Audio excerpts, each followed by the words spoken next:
भगवान श्री कृष्ण द्वापर युग में ही कलयुग का भविष्यवाणी कर गए थे और सब कुछ वैसा ही अभी हो रहा है। हिंदू धर्म के पुराणों में 4 युगों का वर्णन मिलता है: सतयुग, त्रेता युग, द्वापर युग, कलयुग। कलयुग को एक श्राप कहा जाता है, पर क्या आपको पता है कि पृथ्वी पर कलयुग कैसे आया, कैसे कलयुग की शुरुआत हुई? स्वागत है दोस्तों आप सभी को शारदा भक्ति चैनल पर। क्या हमने कभी इस बात की ओर ध्यान दिया है कि ऐसा क्या कारण रहा होगा जिसके चलते कलयुग को धरती पर आना पड़ा? वह ना सिर्फ आया बल्कि यहाँ आकर यहीं का हो गया। तो आखिर क्या रहस्य है कलयुग के धरती पर आगमन के पीछे? महान गणितज्ञ आर्यभट्ट ने अपनी पुस्तक आर्यभट्टियम में इस बात का उल्लेख किए हैं कि जब वह 23 वर्ष के थे तब कलयुग का 36वां वर्ष चल रहा था।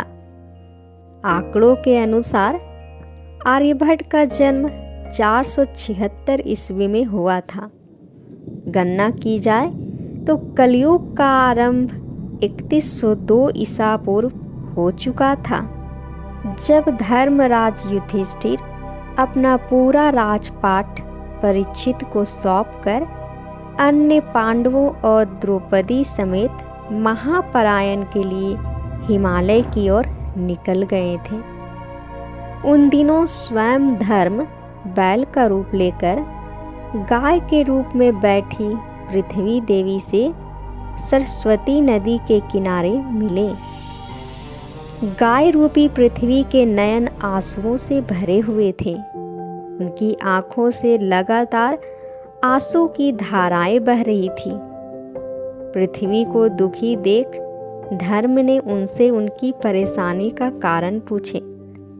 धर्म बोले, देवी आप ये देखकर तो नहीं रो रही है कि मेरा बस एक पैर है, या आप इस बात से दुखी हो कि अब आपके ऊपर बुरी ताकतों का शासन होगा?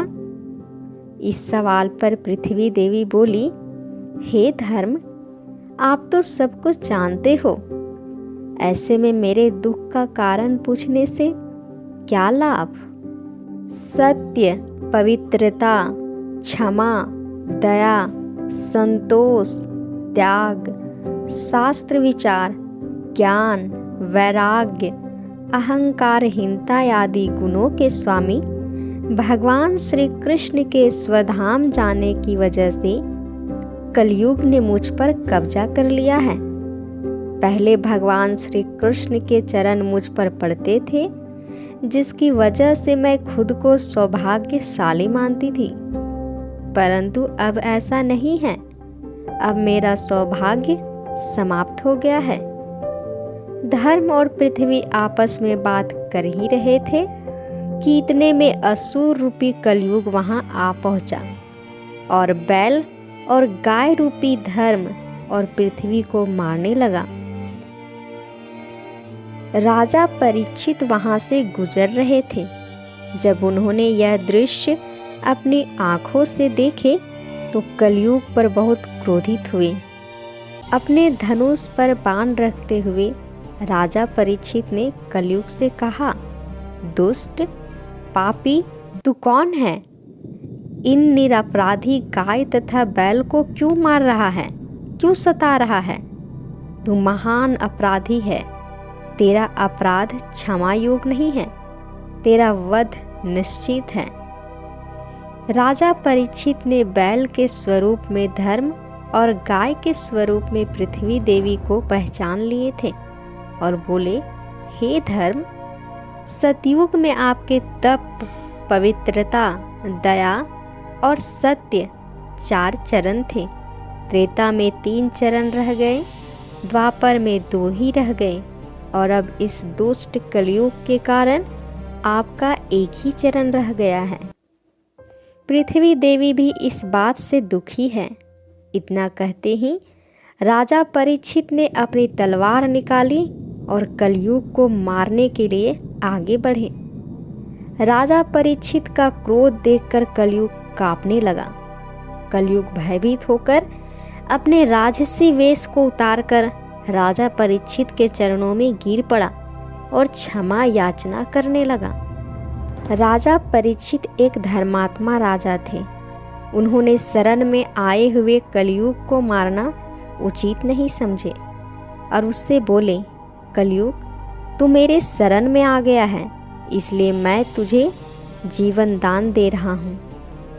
किंतु अधर्म, पाप, झूठ, चोरी, कपट, दरिद्रता आदि अनेक उपद्रवों का मूल कारण केवल तू ही है।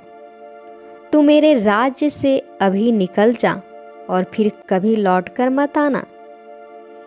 राजा परीक्षित की बात को सुनकर कलयुग बोला कि पूरी पृथ्वी पर आपका निवास है। पृथ्वी पर ऐसा कोई भी स्थान नहीं है जहां आपका राज्य ना हो। ऐसे में मुझे रहने के लिए स्थान प्रदान करें।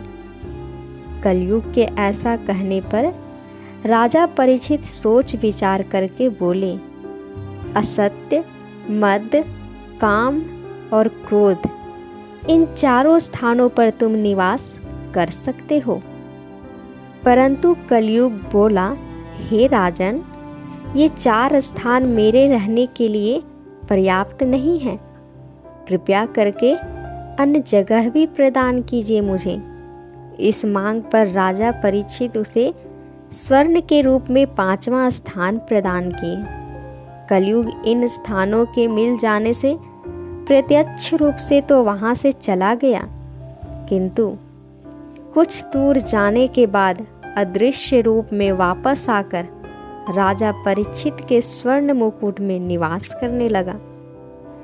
मार्कंडेय पुराण के अनुसार कलयुग के दौरान शासक जनता पर मनमाने ढंग से शासन करेंगे, मनचाहे ढंग से उन पर कर थोपेंगे।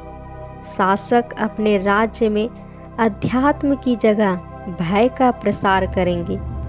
बड़ी संख्या में पलायन शुरू हो जाएगी। लोग सस्ते खाद्य पदार्थ और सुविधाओं की तलाश में अपने घरों को छोड़कर जाने के लिए मजबूर होंगे। धर्म को नज़रअंदाज कर दिया जाएगा और लालच, सत्ता, पैसा सभी के मस्तिष्क में प्रबल रूप से विद्यमान रहेगा।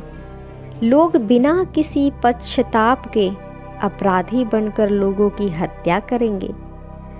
लोग बहुत आसानी से कसम खाएंगे और उसे तोड़ भी देंगे। वचनों का कोई अर्थ नहीं रह जाएगा। लोग मदिरा और अन्य नशीले पदार्थों के चपेट में आ जाएंगे। गुरुओं का सम्मान करने की परंपरा समाप्त हो जाएगी। ब्राह्मण ज्ञानी नहीं रहेंगे। वैश्य अपने व्यवसाय में ईमानदार नहीं रह जाएंगे। पाप अपनी चरम सीमा पर होगा। आज ये सारी बातें दोस्तों रोज़मर्रा की ज़िंदगी में साधारण सी बात लगती है। तो दोस्तों कैसी लगी आपको ये वीडियो, हमें कमेंट में जाकर ज़रूर बताएं। और ऐसे ही आध्यात्मिक जानकारी प्राप्त करने के लिए सब्सक्राइब करें आपकी अपनी YouTube चैनल शारदा भक्ति को। धन्यवाद।